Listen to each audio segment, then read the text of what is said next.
অবশেষে 300 ফিট এসে পৌঁছলাম। সেই দিনের 12টা বাজে গাড়ি চট্টগ্রাম থেকে টান দিয়েছি, এখন বাজে রাতের 10টা, মানে 10 ঘন্টা রাস্তায় জাম জট, রাস্তার ভোগান্তি, এমন এক পরিস্থিতি রাস্তার বলে বোঝাতে পারবো না যে কত জাম। যাই হোক, তাও সহি সালামতে চলে আসছি কাঞ্চনদিয়া।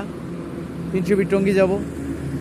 চিন্তা করলাম ওদিকে রাস্তাটা আমরা রাস্তা বন্ধ, তো সেক্ষেত্রে এদিক দিয়ে ঢুকে যাই, তো ঢুকে গেলাম। অবশেষে চলে আসলাম। অনেকটা কষ্ট হয়েছে কিন্তু তারপরে চলে আসলাম, কেননা যে রাত্রের বেলা আরও জাম বেশি হবে। তো মোটামুটি কাঞ্চন টোলের এখানে এসে একটু জাম পাইছি। সবাই দোয়া করবেন। অনেকটা পরিশ্রম করছি, গোসলও করতে পারিনি আজকে এই জামের কারণে। ভাত খাইছি শুধু একবার দুপুরে, সকালে খাইছি, দুপুরে ভাত খাইছি, আর কিছু খাইতে পারিনি। এখন যাব নাস্তার দোকানে। সবাই ভালো থাকবেন, দোয়া করবেন সহি সালামতে যেন ফ্যাক্টরিতে পৌঁছতে পারি। গাড়ির অনেকগুলো কার্যক্রম করছি, কাজ করার পরে এই প্রথম নিয়ে আসলাম টিপ। এই সাইলেন্সার বক্স লাগানোর পরে গাড়িটি মোটামুটি হালকা হয়েছে অনেক। ইনশাল্লাহ দেখি কি পরিস্থিতি হয়।